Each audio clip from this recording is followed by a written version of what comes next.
जय श्री श्याम, हारे के सहारे की जय हो। श्याम भक्तों, आज का अनुभव बहुत ही इंस्पायरिंग है। यह अनुभव मेरे दिल को छू गया। बाबा श्याम की शरण में जाने के बाद क्या कुछ संभव नहीं है। कई लोग तो अपने संकट के समय में डिप्रेशन में जाकर अपना जीवन तक खत्म करने के बारे में सोच लेते हैं। ये वीडियो उन सभी के लिए संजीवनी का काम करेंगी कि कैसे एक भक्त टूट गया, कैसे हार मान गया था, अपना जीवन खत्म करने के बारे में सोच रहा था, लेकिन बाबा श्याम की पूजा नाम जप के साथ साथ उन्होंने यह उपाय किया और बाबा श्याम की कृपा से उनके साथ बहुत बड़ा चमत्कार हुआ। उनकी सारी मुश्किलें हल हो गई मात्र एक उपाय से। उपाय पहले भी मैंने अपनी वीडियो में शेयर किया था। यही उपाय की वीडियो को देखकर उन्होंने यह उपाय किया। वो कहते हैं, यह उपाय करते ही मुझे सकारात्मक परिणाम मिला। कई लोग होते हैं, उपाय को सुनते हैं और इग्नोर करके चले जाते हैं, और कई लोग इसको अमल में लाकर कर लेते हैं और देखते ही देखते वो अपनी हर मुश्किल से बाहर निकल जाते हैं। आज की वीडियो को बहुत ध्यान से देखिए और ज़्यादा से ज़्यादा श्याम भक्तों के साथ शेयर करें, ताकि और भी भक्त जो मुश्किल की घड़ी में फंसे हों वो बाहर निकल सकें। वीडियो पसंद आए वीडियो को लाइक करके अपने ही चैनल मैजिक उपाय को सब्सक्राइब जरूर से कीजिएगा। ऐसे ही और वीडियो देखने के लिए बाबा श्याम का जयकारा दिल से लगाइएगा। आज का यह अनुभव कर्नाटक के रहने वाले अनिल जी ने भेजी है। वो कहते हैं, दीदी मेरे साथ बाबा श्याम ने कई सारे चमत्कार किए हैं, और तो और जब मैं बहुत ही बुरे संकट में फंसा था तब मैंने ये उपाय किया, क्योंकि मेरे पास कोई चारा नहीं था, कोई रास्ता नहीं बचा था। मेरे सामने कोई भी रास्ता नहीं था। मैं बहुत परेशान था, टूट गया था। मेरे समझ में कुछ भी नहीं आ रहा था। बाबा श्याम की कृपा मेरे साथ कई बार हुई, लेकिन मैं कुछ चुनिंदा अनुभव ही आपके साथ शेयर करूंगा। अगर मैं सारे अनुभव बताऊंगा, सारे चमत्कार बताऊंगा, तो आपकी वीडियो बहुत बड़ी हो जाएगी। मैं एक आध्यात्मिक परिवार से हूँ। मेरे माता पिता हमेशा से ही पूजा पाठ में बहुत विश्वास रखते थे, और जब से मैं 10 साल का था मैं अपनी मम्मी के साथ हर सोमवार भगवान शंकर के मंदिर जल चढ़ाने जाता था, और बचपन से ही पूजा पाठ में बहुत रुचि रहती थी। जीवन बीतता गया, जीवन में एक के बाद एक परेशानियां आती गईं, जो कि खत्म ही नहीं हो रही थी। पता नहीं, बचपन से ही मैं हमेशा किसी न किसी कारण से बीमार रहता था।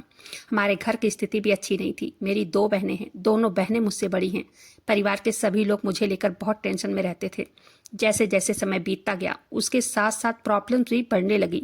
प्रॉब्लम तो जैसे खत्म होने का नाम ही नहीं ले रही थी। एक परेशानी जाती तो दूसरा बड़ा कोई न कोई परेशानी आ जाती, लेकिन इन सब चीज़ों से कभी उभर नहीं पाया। मैं हमेशा चाहता था कि सब ठीक कर दूंगा, लेकिन कुछ नहीं कर पाता था, और ये सब होने से मेरा भगवान पर से भरोसा पूरी तरह से उठ चुका था। गुस्से की वजह से मैंने मंदिर जाना, पूजा पाठ करना छोड़ दिया। किसी भी देवी देवता पर विश्वास बिल्कुल भी नहीं था। मैं जितना भी कोशिश करता आगे बढ़ने की, लेकिन हमेशा नाकाम ही होता था। मैं इन सब से तंग आ गया था। मैं पढ़ाई तो की थी, मेरी पढ़ाई कोई काम की नहीं आ रही थी। मैं चाहता था कि नौकरी करूं, लेकिन कहीं नौकरी के लिए इंटरव्यू देता तो मेरा सिलेक्शन ही नहीं होता था। मैं परेशान हो गया था। मुझे समझ में नहीं आ रहा था कि कैसे अपने घर के हालत को सुधारूं। दोनों बहनों की शादी खेतों को बेचकर मेरे पापा ने कर दी थी। वो भी क्या करते, पैसों का आवक तो कहीं से नहीं था। मेरे पिताजी किसान हैं। सबकी उम्मीदें मुझसे ही थी कि मैं पढ़ रहा हूँ, लिख रहा हूँ, कोई अच्छी नौकरी करूंगा, लेकिन सबकी उम्मीदों पर पानी फिर जाता। जब मैं इंटरव्यू देता तब मेरा सिलेक्शन नहीं होता। तब मेरे दोस्त से बाबा श्याम के बारे में मुझे पता चला था, क्योंकि वो खाटू धाम का प्रसाद लाया था घर पर देने। वो बताया था कि खाटू धाम हम लोग गए थे। मैंने उससे कहा, क्यों पैसे बर्बाद करता है, यहाँ वहां जाकर कुछ पैसे जोड़ कर रखा कर। वो कहने लगा, तुझे बेशक भगवान पर विश्वास ना हो, लेकिन प्लीज बाबा श्याम के बारे में कुछ मत बोलना, क्योंकि हमारे कर्ता धर्ता वही हैं। उन्हीं की वजह से मेरे घर की हालत आज बहुत अच्छी है, और मेरा भी सिलेक्शन एक बड़े कंपनी में हो गया है, जहां से मुझे अच्छी सैलरी भी मिलती है। तब अनिल जी कहते हैं, मैंने उसे मजाक में कहा कि चल क्यों फेंक रहा है। उसने कहा, तू एक बार उनका नाम लेकर तो देख, एक बार तू भी खाटू धाम जाकर तो देख, उन पर विश्वास करके तो देख, तेरा दिन न बदल जाए तब कहना। ये कहते हैं, मैंने उसकी बातें सुनी। हमने करीब 2 घंटे बात की। वो बस बाबा श्याम का ही गुणगान करता रहा 2 घंटे। जब से वो गया तब से मेरे मन में बाबा श्याम बाबा श्याम बाबा श्याम ही चल रहे थे। उन्हीं के बारे में सोच रहा था। मुझे विश्वास नहीं हो रहा था, क्योंकि मैं अपने माता पिता को बचपन से ही देखता चला आ रहा था। रोज पूजा पाठ, रोज दीपक अगरबत्ती, लेकिन कुछ भी तो अच्छा नहीं हो पा रहा था। बाबा श्याम के बारे में मैंने दोस्तों से इतना कुछ सुना था कि विश्वास नहीं कर पा रहा था। यकीन भी नहीं कर पा रहा था कि ऐसे कोई बाबा श्याम किस्मत बदल सकते हैं। लेकिन मेरे मन में बार बार ये हो रहा था कि एक बार खाटू धाम जाकर तो देखूं। मन बार बार एक ही बात कह रहा था। मैं भी 2 हफ्ते के बाद कुछ दोस्तों के साथ तैयार करके उन्हें खाटू धाम चला गया। और मैं आपको सच बताऊं, सिर्फ घूमने के पर्पज से गया था मैं वहां। दर्शन करके आया। दर्शन करके घर आते ही मेरे साथ सब कुछ अच्छा होने लगा। मेरा विश्वास धीरे धीरे बाबा श्याम पर बढ़ने लगा। दीदी, जब तक व्यक्ति के साथ कुछ अच्छा नहीं होता है ना, तब तक व्यक्ति को विश्वास नहीं होता है। लेकिन मैं सभी से कहना चाहूंगा, बाबा श्याम पर विश्वास करो, भाव से, श्रद्धा से उनकी पूजा करो, उनका नाम जप करो। वो बहुत चमत्कारी हैं। उनकी कृपा किसी के साथ जल्दी होती है और किसी के साथ देर से होती है, लेकिन होती जरूर है। वो किसी को खाली हाथ कभी नहीं लौटाते हैं। दीदी, वो पहला चमत्कार था जो बाबा श्याम ने मेरे साथ किया था। मेरे जितने भी दोस्त मेरे साथ गए थे, सभी के साथ कुछ न कुछ अच्छा जरूर हुआ था। मेरी नौकरी एक बड़े ही कंपनी में लग गई थी। मेरा विश्वास बाबा श्याम पर 1000 गुना बढ़ गया। मैं रोज उनकी पूजा करता, उनका नाम जप करता। मेरे माता पिता भी उनकी पूजा करने लगे। हर समय सभी लोग घर में उनका नाम लेते। मेरी तबीयत भी अब ठीक रहने लग गई थी। मैं बहुत खुश था। मेरे पैर धरती पर थे ही नहीं, क्योंकि मैं पैसा अच्छा कमाने लगा था और मेरी शादी भी हो गई। पत्नी बहुत अच्छी थी, लेकिन उस समय मैंने इतनी बड़ी गलती की। मैंने कभी नहीं सोचा था कि मेरे साथ आगे क्या होने वाला है। मैं अपने शादीशुदा जीवन में पूरी तरह मस्त हो गया। घूमना फिरना, मौज मस्ती, सुबह देर से उठना, ड्यूटी पर चले जाना। कभी कभी तो 2-3 दिन का ब्रेक मिलता तो कहीं न कहीं हम मियाँ बीबी बाहर घूमने चले जाते। मैंने बाबा श्याम का नाम लेना छोड़ दिया। उनकी पूजा पाठ, उनका नाम जप सब कुछ भूल गया। 6-6 महीने बीत जाते, लेकिन मैं बीच बीच में कभी एक आध बार उनका नाम ले लेता, हाथ जोड़ लेता। नहीं तो मैं कभी उनकी पूजा नहीं करता। मैं जैसे उनको भूल सा गया। देखते ही देखते ऐसी मुसीबत आई कि मैं आपको बता भी नहीं सकता। मेरी नौकरी छूट गई, क्योंकि मैं अपने काम पर ध्यान नहीं दे पाता था। कई प्रोजेक्ट होते जो कि मैं पूरा नहीं कर पाता। मुझे नौकरी से निकाल दिया गया। मेरा खर्चा निकलना मुश्किल हो गया। उसी बीच मेरे पिताजी बीमार हुए और उनका देहांत हो गया। उनकी दवाइयों में लाखों रुपए लग गए। अब मैं देखते देखते बर्बाद हो गया। बुरा समय आने में देर नहीं लगता है। मैं पूरी तरह टूट गया।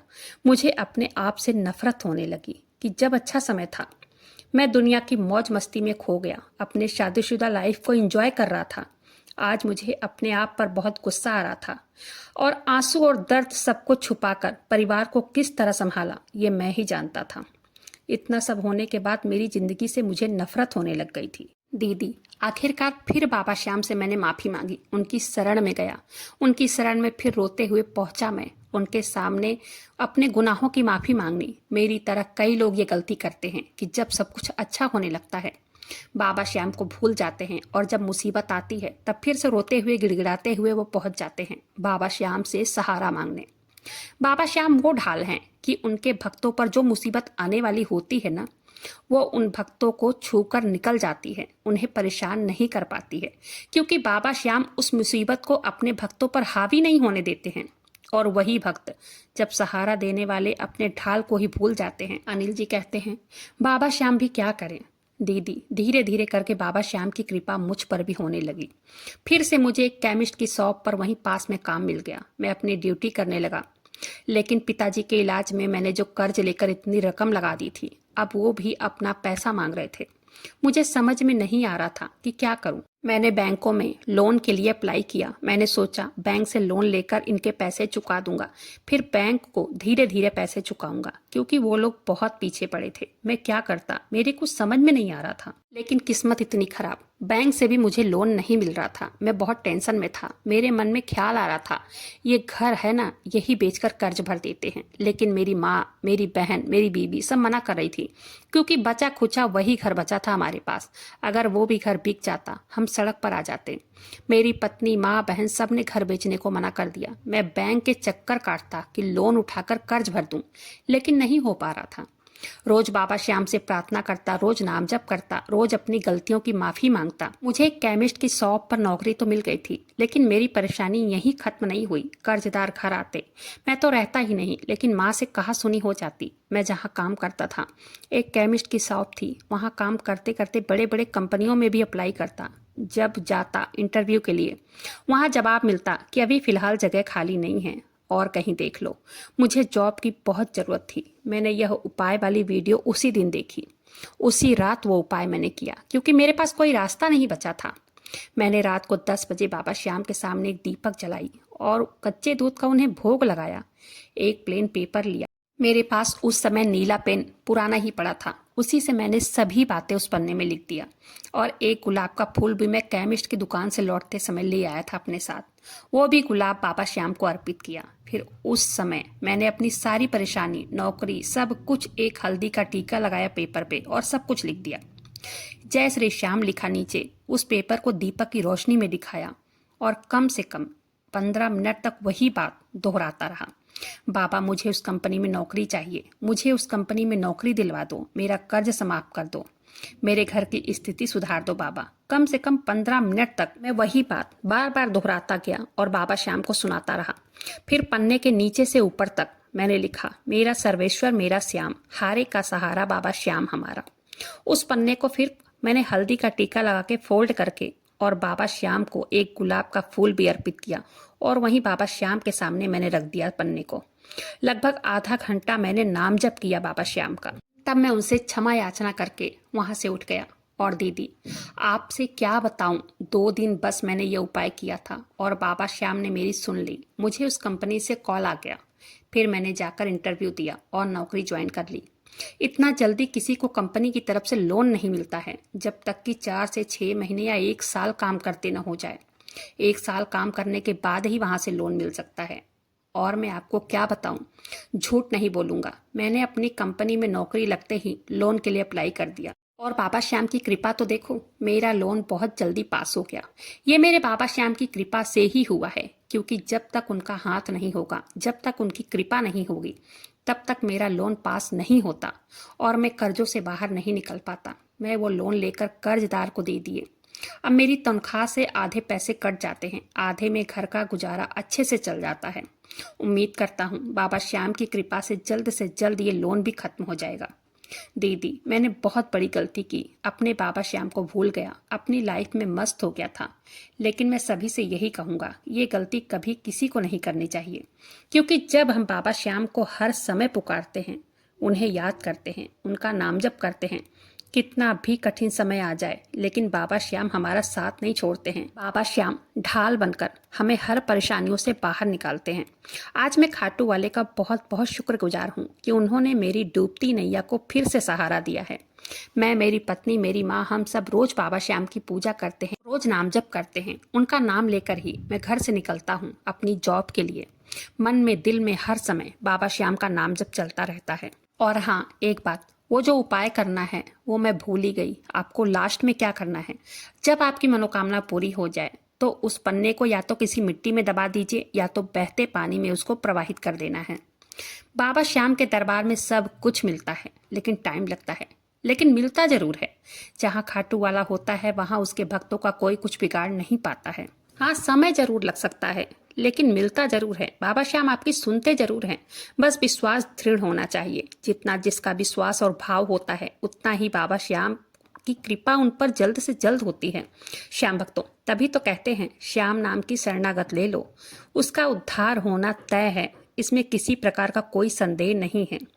आज की सत्य कहानी यहीं पर समाप्त होती है। अगर वीडियो पसंद आए, वीडियो को लाइक कीजिएगा, अपने ही चैनल मैजिक उपाय को सब्सक्राइब जरूर से कीजिएगा।